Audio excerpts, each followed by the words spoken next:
5, 4, 3, 2, 1.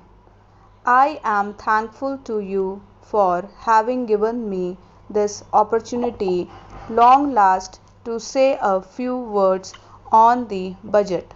Already much has been said, and I think the Finance Minister has come in for his share of congratulations as well as criticisms. So, there is not very much to say, but I should like to say a few words. The increased development expenditure and the absence of any new taxation has earned for the budget a good response even from the businessmen. I specially welcome the relief given to the middle classes by raising the exemption limit of income tax in respect of personal income. No doubt this is some relief to the middle classes, but I would request the finance minister if he could to raise this exemption limit from rupees 4,000 to rupees 6,000, as that would give substantial relief to the middle classes. I am indeed glad that the Taxation Inquiry Commission has been appointed with Dr. John Mathai as the chairman, and I am sure that many of the vexed problems may be solved through this commission. At the same time, I would request the finance minister to put off the estate duty bill for the present, since this inquiry commission has been appointed, and they may go into this question, for I feel that it is not an opportune moment to put on more taxes on the people. Already, as Mr. Gadgil has pointed out, there are so many taxes on the people. The people are overburdened by taxes, and they are just trying to recover their stability. So, in regard to estate duty, I would ask him to consider about it. My reason for asking it to be postponed is, as I have said, that the people are still facing economic distress, and then our government is not able to offer the amenities which other countries have where the estate duty exists, such as free compulsory education for children, free medical aid, homes for the poor and the destitute, old age pension, etc. So, my humble suggestion is that this point may be considered by the Taxation Inquiry Commission. I agree that instead of continually harping on our poverty, we should also see the bright side. We are making encouraging progress towards laying the foundation of a welfare state.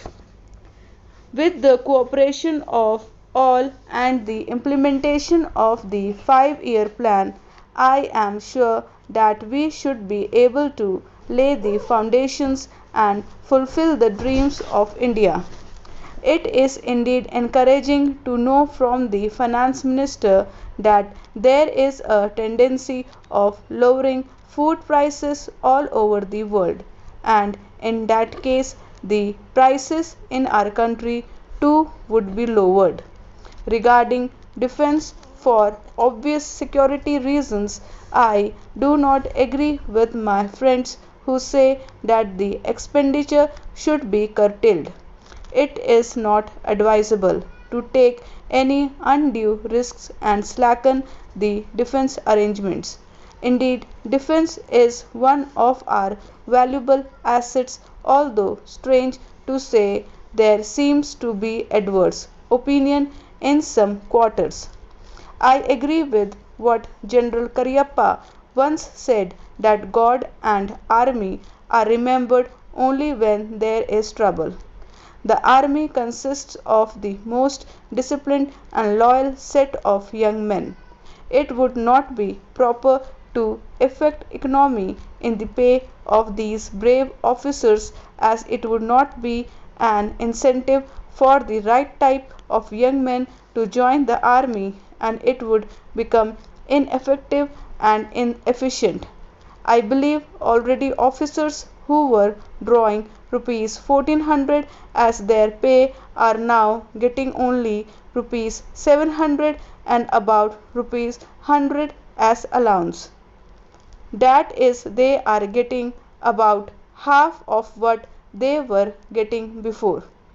It is very hard for those officers on field duty to establish separate establishments for their families and for their children, and I would specially appeal to the finance minister to see that the family allowances may be restored to those officers who are on field duty. Economy in army could be affected in other ways.